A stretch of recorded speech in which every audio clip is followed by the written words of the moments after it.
Welcome to Hard Script. She said it over dinner, like she was reading a line she'd rehearsed in a workshop. Calm voice, straight posture, no anger, just distance. She said she didn't have to make me happy, that her responsibility was to herself. That happiness was a personal project. I remember the exact second it landed. Not like a slap, more like a switch flipping off. My name is Ethan Miller. I'm 41, operations manager in logistics. I spend my days making sure things move when they're supposed to, that deadlines don't drift, that silence means everything is working. Until that night, I thought marriage worked the same way. Claire sat across from me, explaining boundaries like a case study. HR language. Words about emotional labor and self-regulation. She didn't sound cruel. That was the problem. She sounded done. I nodded. Not because I agreed, but because I understood the rule she'd just changed. After that night, I stopped filling the space. I didn't argue, didn't ask what she needed. I cleared my plate, put it in the dishwasher, and opened my Outlook calendar on my phone. I blocked my mornings tighter. Gym at 6. Commute by 7. Meetings stacked clean. No white space. She noticed the quiet before she noticed anything else. At work, nothing changed. Freight still moved. Vendors still called. I solved problems before they surfaced. That's what I do. At home, I stopped anticipating. If the trash was full, I took mine out and left hers. If groceries ran low, I handled my side during a quick run to Sam's Club after work. One cart, one receipt. She started filling her evenings with noise. I'd see the glow of the TV reflected in the hallway. Prime Video auto-playing something she wasn't really watching. Voices without weight. A week later, I drove to Lowe's on a Saturday morning and bought a door lock and shelving. Practical stuff. No explanation required. I installed it on the spare room and moved my desk in. Laptop. Charging station. Clean lines. I slept there that night without announcing it. Claire asked if everything was okay. Third-person concern. HR tone again. I said yes, because operationally it was. I started taking my lunches alone, sitting at Panera Bread between meetings, answering emails, watching people talk without listening. It felt neutral, controlled. The Honda Accord became my buffer. Same routes, same parking spots. No detours. I didn't tell her where I was going anymore. She didn't ask. That was her rule, after all. The first real shift came when I realized I didn't miss her attention. I missed the structure I'd built around it. And structures can be redesigned. That was the moment her happiness stopped being my metric. The second week is when she tried to recalibrate. Not confront. Not apologize. Adjust. That's what people like Claire do when a system stops responding the way it used to. She started narrating her days again. Not to connect, but to test if I was still tracking. Updates about meetings. About a leadership offsite. About a new corporate coach who joined their circle, someone who talked a lot about alignment and emotional sovereignty. I listened without reacting. No follow-up questions. No validation. At work, I tightened everything. I color-coded my Outlook calendar until there was no ambiguity left. Every block had a purpose. Every gap was intentional. When things run clean, you don't need commentary. At home, I stopped sharing logistics. I did my laundry on Wednesdays, folded it, and stored it in the spare room. I stocked my side of the fridge with simple food after a Sam's Club run and left the rest untouched. No passive aggression, just separation by function. She noticed the money before she noticed the distance. One evening, she asked if I was stressed about finances. Framed it as concern. I told her everything was handled. Because it was. I'd already rerouted my direct deposit. Split the savings. Quiet changes that don't announce themselves until it's too late to argue. She began staying up later. The TV murmured through the wall again. Prime Video rolling episode after episode. I could hear her laugh at things that weren't funny, like she was reminding herself how to sound relaxed. I started leaving earlier in the mornings. Took my coffee to go. Sat in my car for a few extra minutes before driving off, just breathing. No music. No calls. Control lives in silence. Midweek, I worked through lunch and ended up at Panera Bread between site calls. Same corner table. Same order. Neutral space where no one expected anything from me. I realized I hadn't checked my phone in almost an hour. That used to be unthinkable. That night, she stood in the doorway of the spare room. Didn't step in. Just observed. Asked if I needed anything. I said no. That was when her tone shifted. Less HR. More personal. She reminded me, gently, that relationships need effort from both sides. That disengagement can feel like punishment. She said she didn't want us to drift. I didn't correct her, because drifting implies loss of control. This wasn't drift. This was redesign. She had removed mutual responsibility, assuming I'd keep supplying the structure. What she didn't understand was that structure doesn't disappear when you stop maintaining it. It reallocates, and she was no longer in the system. The third week is when she tried to name what was happening. People like Claire believe that if something has language, it can be managed. If it can be managed, it can be corrected. She didn't accuse. She labeled. Emotional withdrawal, avoidant behavior, unspoken resentment. I listened the same way I listen when a carrier explains a delay I already accounted for. At work, I finalized a restructure that had been sitting in draft for months. No announcement, no drama, just clean reassignment of responsibilities. I noticed something familiar in myself. When systems fail quietly, the fix is rarely loud. It's precise. At home, I adjusted my routines again. I stopped sharing weekends. Saturday mornings became errands and resets. A short stop at Lowe's for storage bins and wall hooks. Practical things. I reorganized the garage so my side was self-contained. Tools where I could reach them. No crossover. She watched me do it, leaning against the doorframe, arms folded. Not angry. Assessing. That night, the TV noise lasted longer than usual. Prime Video kept rolling, voices filling the house while she scrolled on her phone. I stayed in the spare room, answering emails, closing loops. When you remove friction, time stretches. Midweek, she suggested we check in. Not a fight. A calibration meeting. She said relationships aren't transactional. That partners shouldn't keep score. I didn't disagree. I just didn't participate. Instead, I opened my Outlook calendar later that night and removed the last shared block we had. Sunday dinner. It had been there for years, repeating without thought. I deleted it and filled the space with prep time for the coming week. Once it was gone, I didn't feel relief.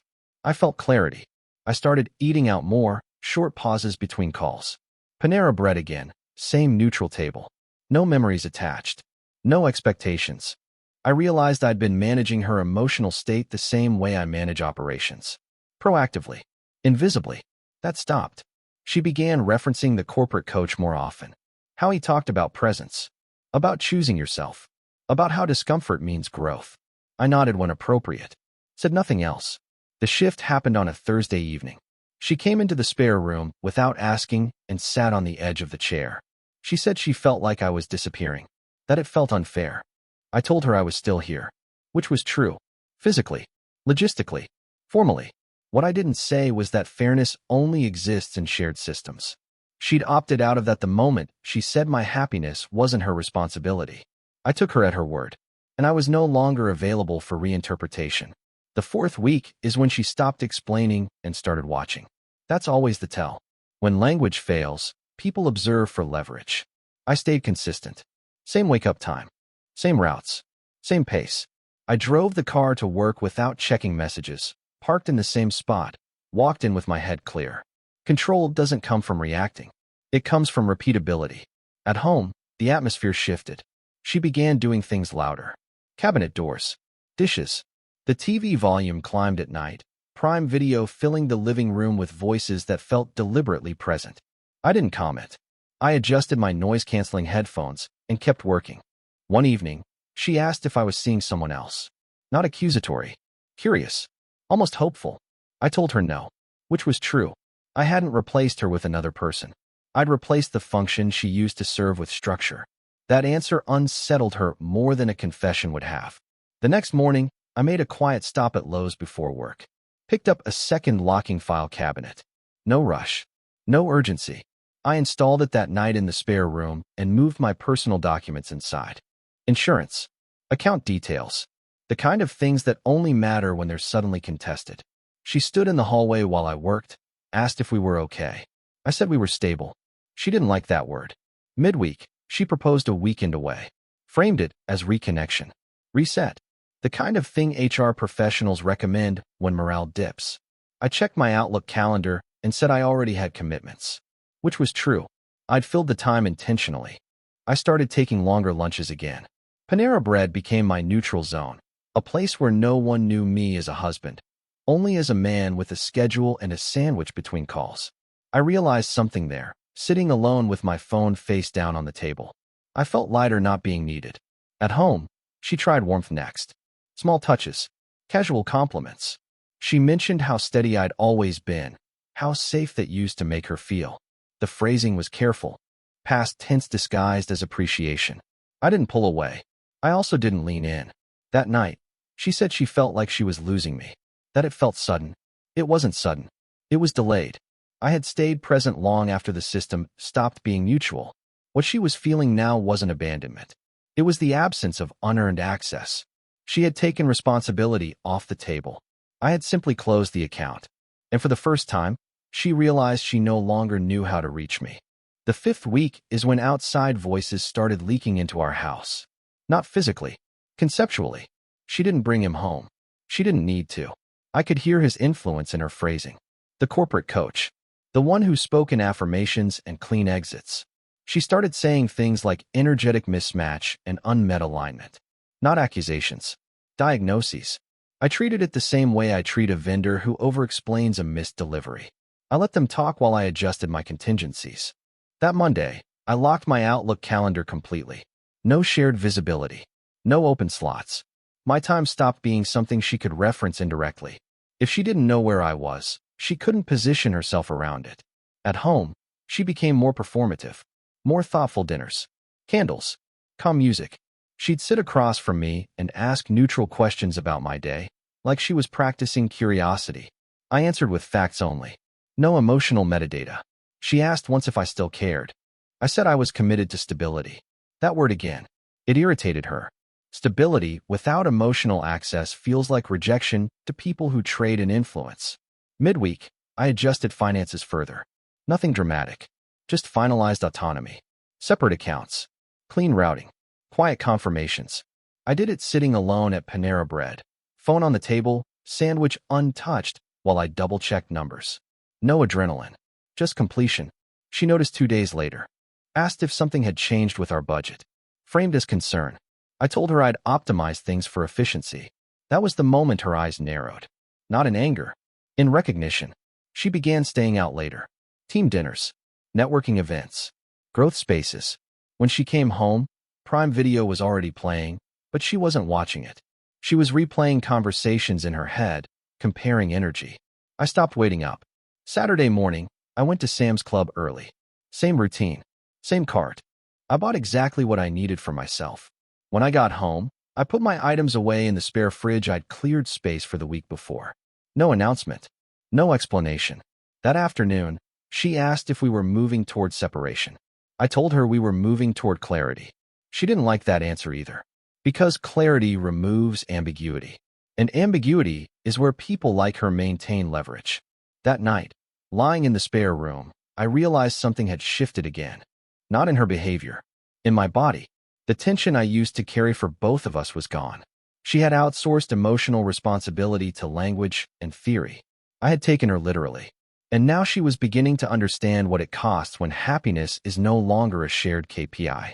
The 6th week is when she stopped pretending this was mutual. Up until then, she'd framed everything as process. Growth. Healthy distance. Now the tone changed. Less theory. More urgency. She started asking where I was going. Not directly. Indirectly. Comments about timing. About dinners getting cold. About how disconnected things felt. I answered politely, briefly, and without detail. When a system no longer shares inputs, outputs become irrelevant. My Outlook calendar was airtight now. No shared access. No recurring blocks that hinted at my movements. Meetings, site visits, gym, transit. Everything stacked with intent. I wasn't hiding. I was simply unavailable. One evening, she waited for me in the kitchen. Not sitting. Standing. She said we needed to talk, that this felt punitive, that silence can be a form of control. I listened, leaned against the counter, and let her finish. Then I told her I was following the framework she'd introduced. Individual responsibility. Emotional self-sufficiency. Parallel lives under one roof. She said that wasn't what she meant. That's when I knew it had worked. Meaning only matters when both parties agree to carry it. She'd removed that agreement weeks ago. Now she wanted revision. I didn't offer it. That night, She stayed on the couch. Prime Video filled the room with voices again, but this time the volume stayed low. Like she didn't want to be heard, needing distraction. I slept uninterrupted. Midweek, I stopped coming straight home after work. Not to avoid her, to recalibrate myself. I'd sit at Panera Bread for an hour between calls, phone face down, thinking through what came next. Not emotionally, structurally. I noticed how calm I felt making decisions without anticipating her response. That had been my invisible labor all along. Saturday morning, I drove the car early, before she woke up, and ran my usual solo errands. When I got back, she was quiet. Not cold. Watchful. She asked if I still saw a future for us. I told her I saw a future where expectations matched behavior. That answer landed harder than any accusation. She tried closeness after that. Not physical. Emotional. Stories about work. About the coach. About how hard it is to hold space for everyone else. She was offering vulnerability as currency. I acknowledged it. Didn't redeem it. The realization hit her slowly. I could see it in the pauses, in the way she searched my face for cues that weren't there anymore. She had removed herself from the role of partner, assuming I'd keep compensating. I had stopped compensating. And now she was alone in a system she thought she controlled. The 7th week is when she tried to reverse the frame. Not openly. Strategically. She stopped referencing independence and started talking about partnership again, but only in abstract terms. Shared history. Long-term investment. The language of sunk costs. She wasn't asking for closeness. She was asking for reinstatement. I stayed neutral. My days were running clean. Outlook calendar governed everything. If it wasn't scheduled, it didn't exist. I noticed how often she hovered near my desk now, pretending to look for something, waiting for an opening. I didn't give her one. She suggested counseling. Not because something was wrong, but because something had changed. She said a third-party perspective could help realign expectations. That word again. Realign. As if alignment was a mutual obligation. I told her I'd think about it. I didn't. Instead, I made a quiet adjustment she didn't see coming. I scheduled a long-term project rotation at work. Nothing flashy. Just a commitment that shifted my availability permanently. Fewer evenings home. More early mornings. Predictable, but not flexible. That night, she stayed up later than usual. Prime Video murmured in the background, but she wasn't watching. She was waiting. When I passed through the living room, she asked if I remembered how we used to talk at night. I said I remembered when talking led somewhere. She didn't respond. The next day, I spent my lunch break at Panera Bread again. Same table, same quiet corner. I mapped out the next 90 days in my head. Housing options. Timelines. Not because I was leaving immediately, but because optionality is power. When I got home, she was different. Calm. Measured. She said she understood now that she'd been too rigid. That she might have leaned too hard into theory. She said she was open to renegotiating what responsibility meant. Renegotiating implies a pause. A reset point. I didn't give her one. I told her I was operating well under the current terms. That's when frustration cracked through her composure. Not yelling. Sharpness. She said it felt like I was punishing her for being honest. I didn't raise my voice. I told her honesty isn't a shield. It's a statement of intent. And intent has consequences. She went quiet after that. Not reflective. Strategic silence. The kind meant to provoke pursuit. I didn't pursue. That night, lying alone, I realized the dynamic had fully inverted. She was now monitoring me, tracking mood shifts, testing access points. I wasn't doing any of that. She had believed removing obligation would free her. What it really did was remove her influence. And now she was feeling what it's like when your happiness is no longer part of the equation. The 8th week is when she broke the last rule she'd written herself. She asked for reassurance. Not indirectly. Not dressed up as theory. Straight request. She wanted to know if I still wanted her. Not the marriage. Her. I didn't answer right away. Not to punish. To be precise. At work, I closed out a quarter-long optimization project ahead of schedule. No celebration. No announcement. Just a clean handoff and a new baseline. That's when I understood something. Systems don't miss what they've already replaced. At home, I kept the same rhythm. Early mornings. Evenings structured. The spare room stayed closed unless I was in it. I could feel her tracking my movement through the house, adjusting her timing to intersect with mine. Influence attempts become visible when they stop working. She stopped mentioning the coach. Stopped referencing growth language. She said she felt like she was living with a stranger. That hurt her more than anger would have. I told her distance doesn't create strangers. Assumptions do. That night, she didn't turn on Prime Video. The house was quiet in a way it hadn't been in weeks. She sat at the kitchen table long after I went to the spare room. I could hear nothing, which meant she was thinking, not distracting herself. The next morning, I checked my Outlook calendar before getting dressed. Everything was locked weeks ahead. No gaps. No flexibility. That was intentional. I wasn't leaving. I was finishing.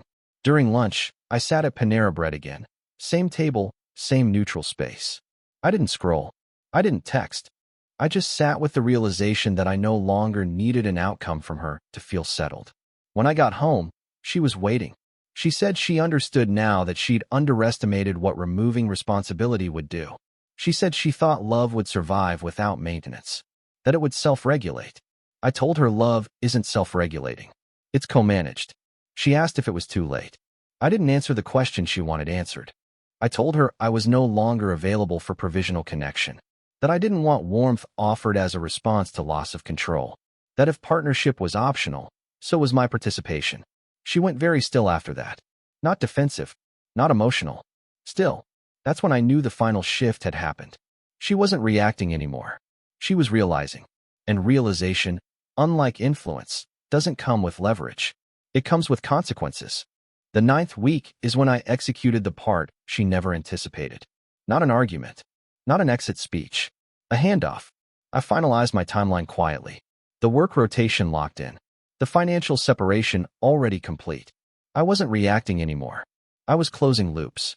I checked my Outlook calendar one last time that morning, not to adjust it, but to confirm there were no dependencies left. There weren't.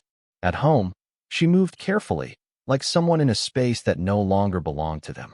She stopped testing me, stopped reframing. She asked fewer questions, but when she did, they were raw. She wanted to know what I needed now. That was the wrong question. I didn't need anything from her anymore. Need creates leverage. I had removed it from the system. I packed my essentials over 2 evenings. Not everything, just what mattered to me. Clothes, documents, tools. I loaded them into the car without urgency, timing it between her calls. She watched from the hallway once, said nothing.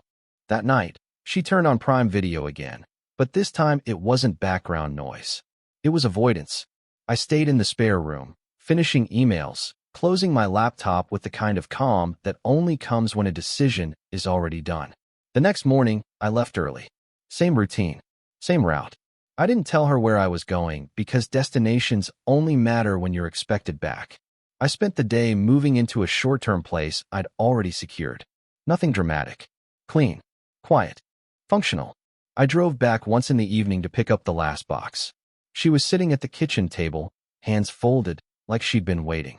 She asked if this was really happening. I told her it already had. She said she never meant for things to go this far, that she thought independence would make us stronger. I didn't correct her interpretation. I told her that removing mutual responsibility doesn't create freedom. It creates distance. And distance, once respected, doesn't collapse on command.